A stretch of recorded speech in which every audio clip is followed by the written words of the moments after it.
Shane Black, who directed Iron Man 3, which...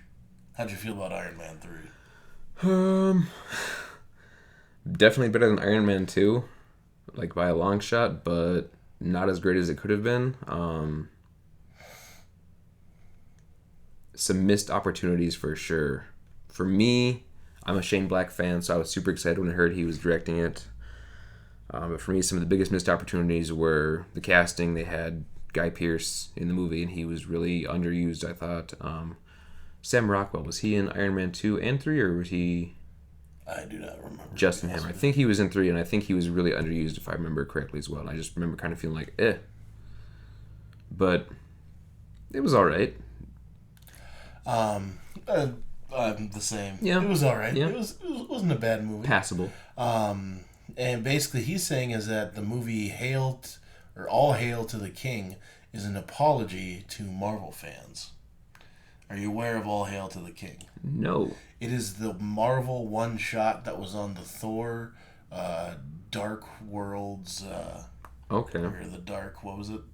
Dark World. The Dark World Blu-ray, and essentially it's about a 13-minute one-shot video, and it's got the Mandarin.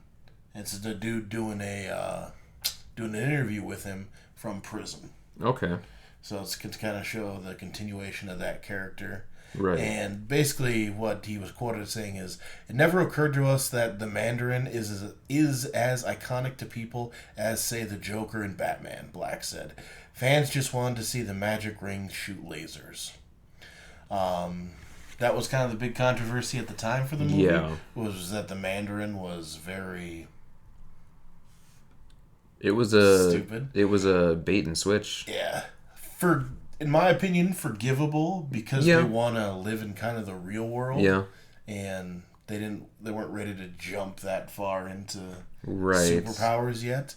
But I will agree at the same time that you totally neutered that character. Yeah, I mean, you can't really, I don't feel, say it's an excuse that they wanted to stay in the real world. I mean, maybe in Iron Man's universe, but when you've already got Thor, like, flying around shooting lightning, it's kind of like, why can't we have Mandarin at this point? True. We know Thor already explained science to us. Yeah, we have Infinity Gems and all that kind of thing. Like, what's wrong with having a character that has rings that have powers? And Vision too, in that right. Age of Ultron.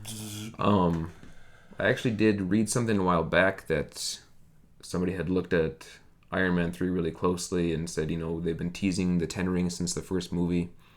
And yeah, the Ten Rings is the main villain of Iron Man 3, and the Mandarin shows up, and he doesn't have the powers, but that doesn't necessarily mean that that's the Mandarin. That's the main one. He could be like a decoy, essentially. Right. So there's always still a possibility, I think, if Marvel chooses to go that route of having the real, quote-unquote, Mandarin down the road. But plus, I mean, bam, they find the Ten Rings, they give it to that guy. Right. He turns into the Mandarin.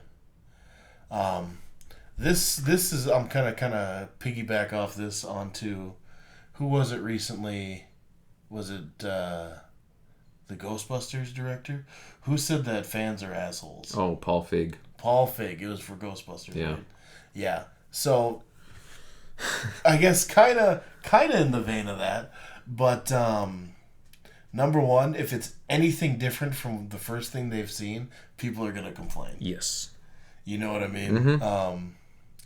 And people just complain. Like I said in this movie, I don't think it was a huge angry outpour like we've seen for Ghostbusters. No. It was just a disappointment. It was just right. Aw, right. He's so cool, and that's what you did with him. Yep, and they did try to make it up a little bit with having the funny reveal in the movie, which I will admit softened me to the idea a little bit when you find out he's just this guy who's just just sitting around wants his beer. Yeah. That was that softened the blow a little bit for me, but So how do you feel about that comment though? Oh, God. I will say there's a nugget of truth to it. There is absolutely truth to it. There's truth to it. That's the sad thing about the comment is it pisses me off, but yeah, fans are assholes. I mean, to jump back to the most obvious common comparison everybody uses all the time now. Heath Ledger. I was gonna say Heath Ledger. You're jumping to Heath Ledger. Yep.